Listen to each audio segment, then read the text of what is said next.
All right. Hello, everybody, and welcome to Island Stage Magazine. I'm Shelah Moody, and today I have a very esteemed guest, a musical genius. He's from a prestigious family, and he's also an acclaimed solo artist, and his name is Robert Dubwise Browne. And the key is to emphasize the knee on the end of Browne because it's spelled like Brown, but it's actually pronounced Brownie. Welcome, Dubwise. Yes, yes, Sheila. Thank you for having me. Thank you. It's a How, pleasure. how are you? And first of all, tell me, where are you and how are you? Oh, where am I? I'm at home in Red Hills, Kingston, Jamaica right now. Thanks to And Jamaica. yeah, and I'm good. I'm good. We're doing good. We're safe and we're feeling healthy and everybody is good. Great, great. It's great to see you. And how has it been for you during the COVID crisis and the vaccination, race and all of that? How has that affected you and your family in Jamaica? Well, I mean, as you know, everywhere things slow down. So as far as, work and touring, pretty much that was halted pretty much since last March. Uh-huh. And let me see. I did one show with Shaggy in December of 2020 and then one other show in February. And it's only July again since we start doing some other stuff. So pretty much, no work as everybody has been going through the whole situation. As far as the whole vaccine thing goes, I mean, a lot of people are on the fence about it. A lot of people are skeptical, which I am one of those people. So I haven't been vaccinated yet, me or anybody in my family just yet. And I just like, a lot of people I know, we are waiting to see how long we can hold out until it's a must, if you know what I mean. Okay, right. Because I see they're doing vaccine mandates in a lot of countries right now too. So Right. let's see how that goes. It always helps to be aware and conscious. But Right. I'm going to begin with a little story time of my own. Can you see the picture that's up? Yes. Okay. Okay, so this picture is historic. Dubz is not only my interview subject, he's also my brother and my good friend. Right. So in 2005, I begged him when I heard Shaggy was going to be on Jay Leno. I said, oh, I really want to come and be an audience. I've never been in an audience of a late night talk show, right? So Yeah. Dubz arranged it so I could go. But so I got there to the set about 3 in the morning. 4:30 or 5:30 in the morning because my flight got there early. And I'm walking down the street on the way to the studio, and there's this beautiful classic car, blue, top down. The owner honks at me and waves and flirts. And then I said, wait a minute. Oh my God, that was Jay Leno. And I said, flirting with me? So afterwards, after the show, after Shaggy performed in Dubwise, they tore the stage up. I mean, it was magical. And then backstage, I wanted to get a picture of my, Dubz and Jay Leno, right? And I was kind of hiding behind Dubz and pushing him to the front because Jay Leno had been flirting. So here I am afraid of this man, right? And so I pushed Dubz into the picture and Jay Leno grabs me in a bear hug. So that's what that's all about. And I'm looking, Right. Dubz, my brother, help me. So what Yeah. was it like for you performing on the late night talk shows? What's it like? Wow, it's always a great experience because you always watch it on TV and you don't know what go behind the scenes. The first thing that got me was how early we have to be there to run through the whole show before the actual taping or before going live. You Uh-huh. know, it's always a good experience to perform on these shows because it presents your brand, your material, well, Shaggy's, or whichever artist I'm working for at the time, to a lot of people. So it's always, and we've done so many over the years, Okay. but it's always a good thing. And so speaking of Shaggy, you recently reunited with him on tour. and you played the Jerk Chicken Festival together in Miami recently. What was Yeah. it like? Was it hard for you to travel there from Jamaica during the pandemic with the vaccination status? It's not hard. It just gets frustrating. Like, remember before 9/11, travel was simple and easy, and then since 9/11, it's all these, security checks and all of that. So now with excuse me, now with the whole pandemic situation, you have to do a test at least 3 days before traveling, and it has to, you have to have a negative result before you can travel. What else? And you have to prove to the airline before you check in that you have done this. So that's one of the only things that is really, But for me, I'm very paranoid. So like going on a plane, like the flight to Miami was full, like no space on the flight. In December, when we did the one thing in New York, it was JetBlue, and the airline was empty. Like there weren't a lot of people on the flight, so I had a row to myself, and there wasn't anybody in front of me or stuff like that. But I was just, I'm more paranoid than anything now. But with the thought in mind that you have to do a test before you fly, that kind of comforts me. But as far as traveling, that's the thing that gets me most, is just you just don't know what you might be exposed to. That's the real thing that gets me. Right. You got to stay safe. So when you got to the festival, what was it like on the stage? Was the band masked? Were people in the audience masked? No, and it's like being in Florida on a whole, in Miami, it's like Miami is not, how do I put this? Miami is just another day at the office to everybody. It's like nobody seems to care. Wow. So like, because even you have people come down from New York and Jamaica who we are, accustomed to wearing masks and stuff. You're in Miami and there's hardly anybody wearing masks. Wow. So that's the thing. So at the show, it was just a few people wearing masks. And at one point I went in the audience and maybe 30%, 25% of people were wearing masks. So wow. And what's the backstage situation like? Did you still have meet and greets? There was no meet and greet, no, but it was a Jamaican event, so backstage was open. Yeah, it was one of those. You know how Jamaican events get. Right. So there were just a lot of people backstage. I think at one point somebody said the fire marshal was, kind of concerned, but they didn't stop the show or anything. But so are you still hugging people and shaking hands and stuff? I hug only very familiar people, and shake hands I will do, yes. But I always have a bottle of alcohol in my pocket. So right, good. Yeah, because the virus is changing the way everybody interacts. Exactly. But before we get into your awesome new album, Clip Marley Tosh, I want you to tell me about your family background and the famous musicians in the Browne family. Oh, my dad, he has 4 brothers who also play music. So we are the Browne family, pronounced like the chocolate dessert, brownie. Right. So yeah, my dad is the eldest of 4 brothers, and he is a bass player. He plays for Tyrus Riley now. He was with Ziggy Marley and the Melody Makers and Jimmy Cliff before that. Next in line is Uncle Dalton, who sadly passed last year. My condolences. Yeah, thanks. He was the musical director and guitarist for Freddie McGregor, and one of my early influences on the instrument. And then there's Noel Browne, who he was with Freddie McGregor for a number of years, but he migrated to England.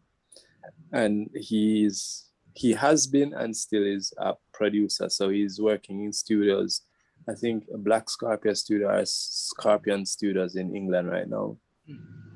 And then you have Clevie Browne from the duo Steely and Clevie. He is the drummer in the. Let me go back a little bit. So the 5 brothers had a group named the Brownie Bunch. You know, they were like the Jackson 5, Jamaican version of the Jackson 5 in the 70s. So they were initially a vocal group, right? Right. But as everybody grew older and stuff, they started to play instruments. I don't remember the exact story of how they began playing, but I think Daddy started first, and then everybody kind of picked up an instrument after that. So my daddy was the bass player in the band, and I mentioned Uncle Dalton was one of the guitarists. Uncle Noel was the keyboard player. And Uncle Clevey is the drummer of the band. So Steely and Clevey, he was the drummer of that duo. And then you have Danny Browne, producer, Main Street Records, you know, Red Rat and all of them. That was all him. And he was a guitarist in the Brownie Bunch, as well as, if you remember the group in the 80s, the Bloodfire Posse. That was Uncle Danny's band also. So, yeah, a lot of famous musicians in the family, you know. And your twin brother?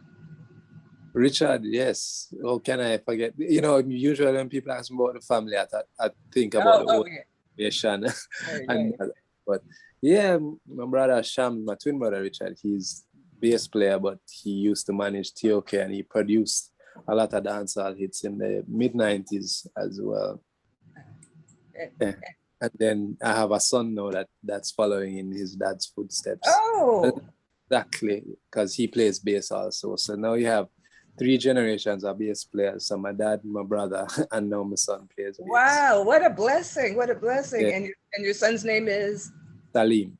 Dalim. And there's one female brownie. Wait, 2 female brownies that yeah, are talented. my sister and my niece. Right. Yeah. My sister is a dancer, and she has her own dance company and all of that. My niece, Richard's daughter, she's still in school. So She's still in school. And then your stepmom, Marjorie Brownie, is a vocalist. Yeah. Right. So right. I remember. Oh, and happy Independence Day. And I'm proud to be celebrating Jamaica's Independence Weekend with Browne. That's a blessing. In 2006, I actually got to spend Independence Day with the Brownie family in Jamaica at the Sunsplash Festival. Oh yes, you were here. Yeah, I remember that. So many brownies on stage. Robert played, Richard played, Marjorie sang, Sudan, yes. Sudan had a dance company, and they performed a beautiful outdoor stage by the sea, by the ocean. Yeah. That was fabulous. But yes, so how do you feel about Jamaican Independence Day and their victory in the Olympics recently? That was great. You know, the ladies really representing this time around, you know what I mean? Because, I mean, we need somebody to represent, because the team isn't as strong, because we don't have as strong a male side this year. So I'm really happy that the girls, you know, went ahead and did what they had to do. I generally, in all honesty, don't celebrate independence. But, you know, I'm sure, and with the pandemic and everything, there's nothing going on. I haven't heard of anything really. But yeah, it's a good vibe. Usually a festive season, but this year it's pretty quiet, actually. Oh, okay, great. And that's a lead in. Your new album celebrates all of the great musicians of Jamaica. Cliff, Marley Tosh. Tell me how that album came about. Well, you know, years ago, because this album actually started like maybe in 05, 06. And I think it was right out of me playing for Jimmy Cliff. I was touring with Jimmy Cliff for a short time as well. And after that, I wanted to do a follow-up album to my debut, which was Birth in 04. So I started thinking of what to do and stuff. And maybe because I was just coming out of the Jimmy Cliff situation, I was like, yo, why not do an album, you know, with songs from certain, you know, iconic artists from Jamaica. And at the time, I just figured, you know, Bob Marley is one of the biggest artists. Jimmy Cliff also, and a lot of people don't cover Jimmy Cliff a lot, as well as Peter Tosh.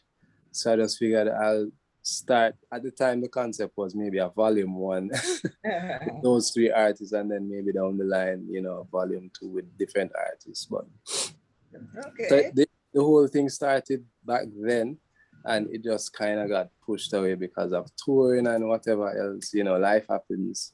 And when you're doing something, when you're doing music independently, it's you don't have a company breathing down your back to say, oh, you need to do this by then. So sometimes it's a plus, and sometimes it works against you, because now you have a project that's been sitting on tapes and on hard drives for how many years. So fast forward to 2020, I realized I haven't put out an album or project in, maybe the last project I put out was 2015. So I was trying to figure out, okay, what could I do to, you know, to give my male subscribers, my male subscribers, something new, something fresh, a whole project, because I've been putting out singles. So I decided to, the idea came to me, so why not just finish this project? Because I recorded, most of the songs were already recorded. They weren't mixed or anything, but they were like 80% finished, 90% finished. And I said, so why not just complete this project and give it to my male list subscribers for free? So I said, you know, that sounds like a great idea. So what I ended up doing was, December last year, December 2020, I sent a newsletter out to all my subscribers and said, this is what's happening, and I'll give this to you as a Christmas present. Hold on 1 second. Hello? Let me close this door. Okay. That's mighty loud.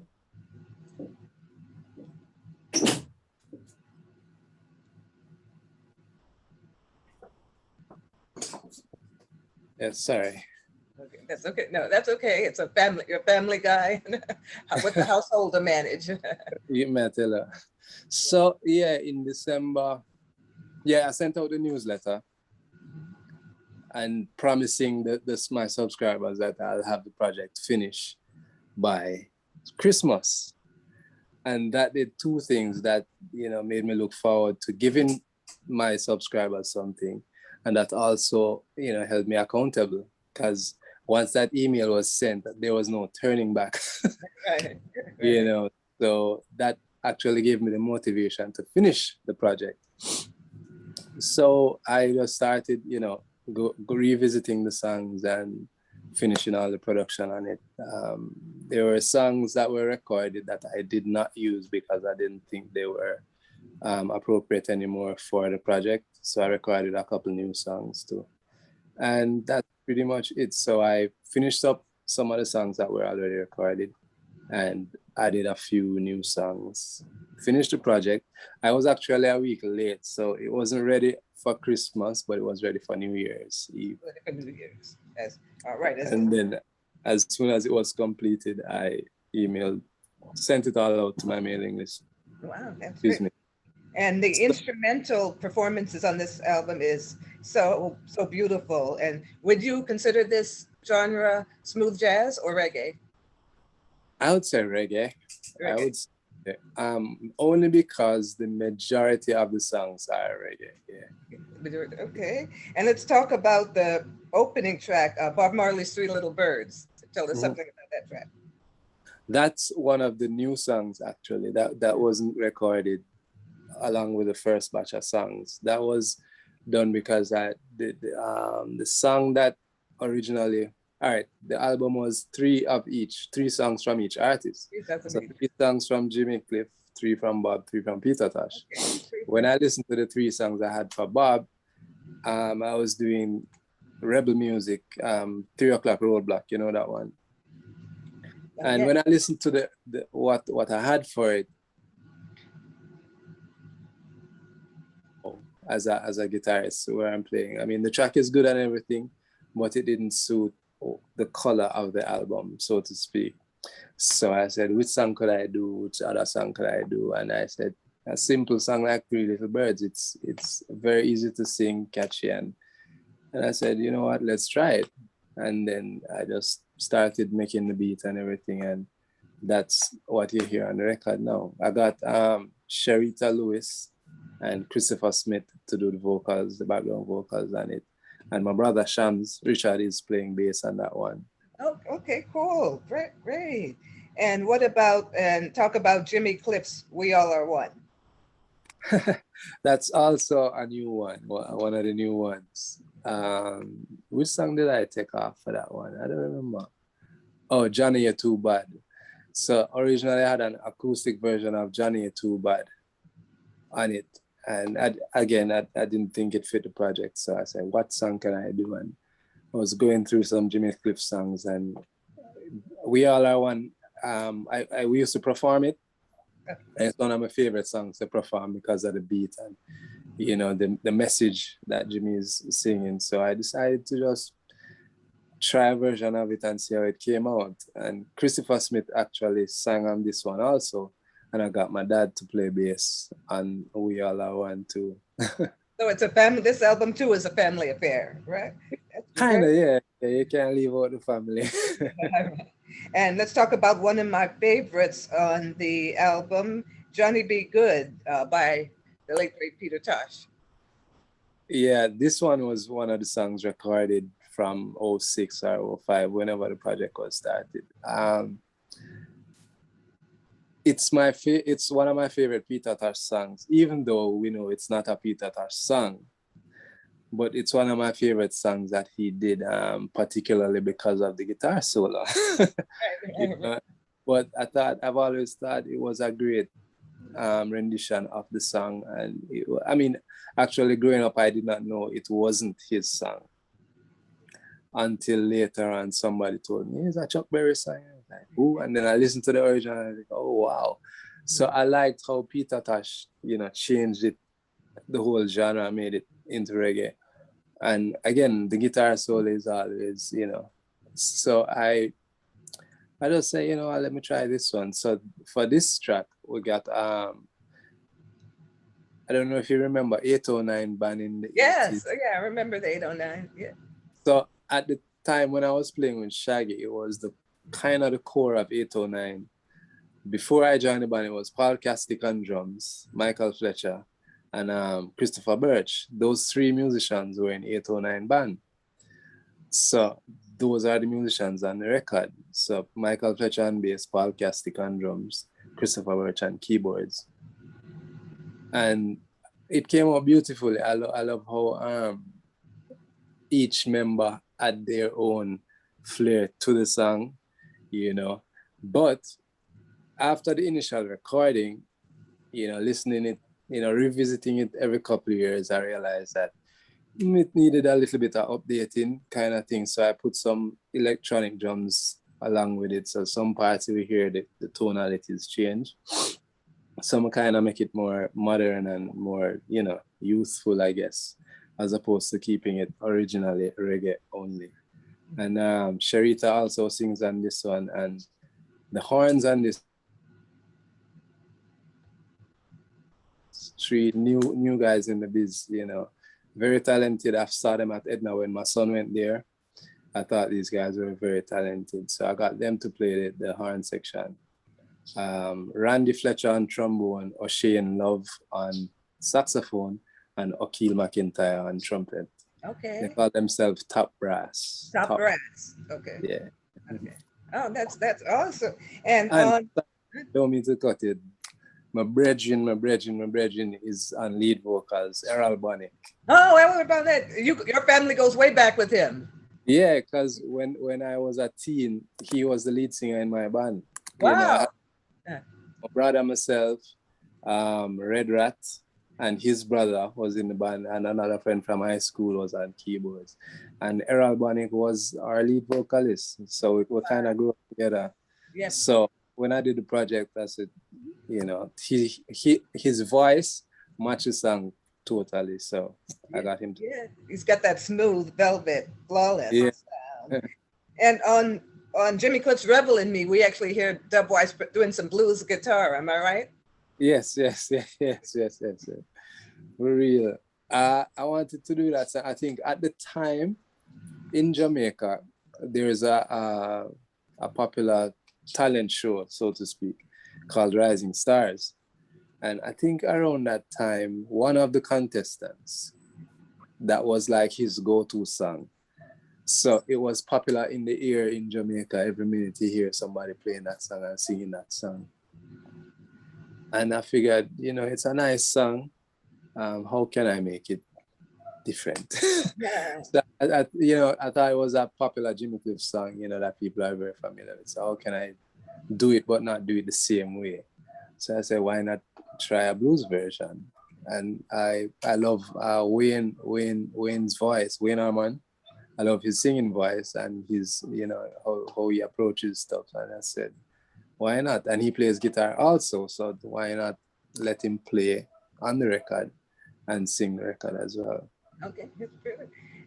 And so tell us how we could download or buy this fantastic album. Well, the album was officially released in July, so it's now on all platforms. It's on Spotify, Tidal, Apple Music, everywhere. SoundCloud and YouTube Music. It's on all streaming platforms right now. Oh, okay, so everybody go out and buy this. It's the ultimate summer listening album. You could take it to the park, to the supermarket. It's good driving music, late night. I'm not that kind of reporter, so late night is code. Late night is code, but it's kind of everything music. I just had a driving lesson today. I'm learning to drive for the first time, and I came back and I put this on, and my nerves are just calm. Oh, wow, cool. I was on the road. I was like, so then I walked down the street with it on, and it's actually a very soothing and uplifting album. Nice. What kind of reviews have you gotten? I haven't seen any or gotten any personally yet, but because I know, like, I've heard people say, yo, your song on the radio, so I know that radio has been playing it here, specifically Johnny B. Good. And I know a couple of guys were playing Three Little Birds as well. So people seem to like it. People seem to really like the project, so far. Yeah. It's Marley, and look for it for Grammy nods. Cliff Marley Tosh. Everybody get your folks out for Best Record. Yeah. And so also during the pandemic, aside from recording an album, you had a series on YouTube. Was it Story and a Song or? Yeah, Song and a Story. Yeah. Tell me about that. I wanted to. I noticed there hasn't been, a lot of things that I do that help me to connect with my audience or with people in general. You see me on stage or you see me on Instagram now and then, but I decided that I should be more visual and more visible. So I came up with a concept, and it actually took a lot of convincing myself to do it because I really don't like being on video. Yeah. Oh, but you're a natural at it. Yeah. So I decided, I figured, what to do other than just play. So I said, why not play a song and tell a story about an experience or something like that. And that's where it came from. And I tried it and I just started it actually. And that's where it is now. I haven't done any in a while because I don't remember. I got busy and distracted, but I'm going to pick up the season. Maybe September, should be in September. Oh, okay, great. I've been enjoying that series. Now I'm going to put you on the spot. Can you tell us a story about an escapade that you and I have gotten into? Do you remember what could you remember? Wow, I'm not good at remembering anything.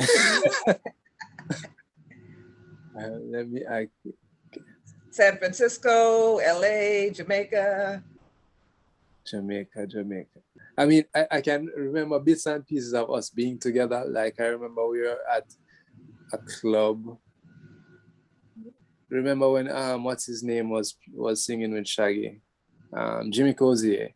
Yeah. Yeah, I remember us being at the club and stuff, but I don't remember much else about what happened. Yeah. I think we ended up in Burger King after sound check.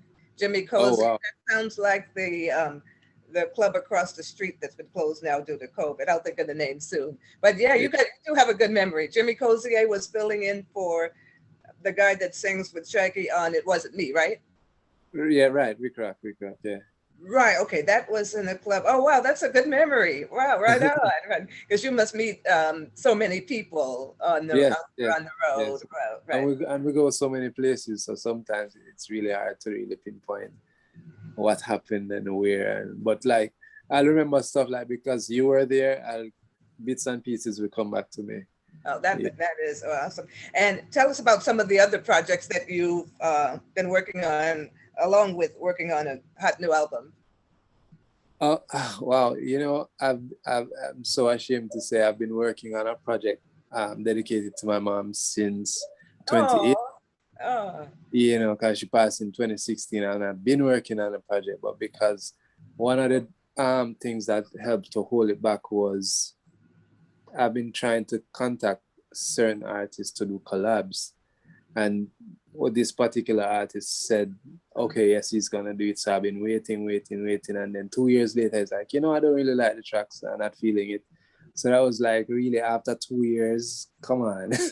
So things like that, you know, but that project is finished actually.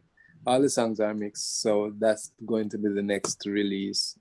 I had planned on releasing it this year as well, but since Marley Tosh has been getting, you know, so much attention, I'll make that continue to see, you know, write it out and see instead of competing with myself, so to speak. okay. So yeah, so that's coming up. For now, the album is titled Elaine Marie because that's my mom's name. Elaine Marie. Okay. Yeah, and it's another reggae album, more reggae than yeah, it's a nice reggae album. It has a nice mixture on it as well. And that, you know, that has Daddy playing bass, my brother playing bass, Salim playing bass on it.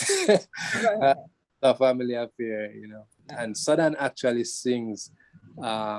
So there's a song I have from my first album called Feel Like Crying, where I did a duet with my dad. So Daddy and I played that one. So I remade it for the album dedicated to Mom. And I wrote a verse because initially the song was straight instrumental, but I wrote a verse for it and got Southern to sing it. Oh, wow. That should be cool. It's the album turned out great. So it's just to pick a date, master the album and put it out. Besides that, I started working on a project with Salim last year, which is, I like how it's turning out. So let's see how that goes. With Salim, I can't wait. If I had remembered that, I would have asked you, Salim to join us. Oh, that. Sorry, other than that, I've been working with Daddy because his studio is complete. So we've been doing some work for March. And yeah, that's pretty much it. He's trying to put together an EP for her to be released too. So we did a couple songs with her so far. And so that's pretty much what we've been working on. I so love and admire the unity of your family and the way you stick together and come together not only for each other individually, but also in music. I think that is fabulous. Well, thank you so much, the esteemed Robert Dubwise Browne, for joining us on Island Stage. Shout out to Susan, our esteemed editor, and her husband Gary, owners of Island Stage. Shout out to them. Could you do a special greeting for Island Stage? Like, this is Dubwise. On behalf of Island Stage, listen to my new album, Marley Tosh. Should I say on behalf of Island Stage? Yes, sure. Wait, okay. Let me see. This is a magazine, not radio. So how would you? I'm joining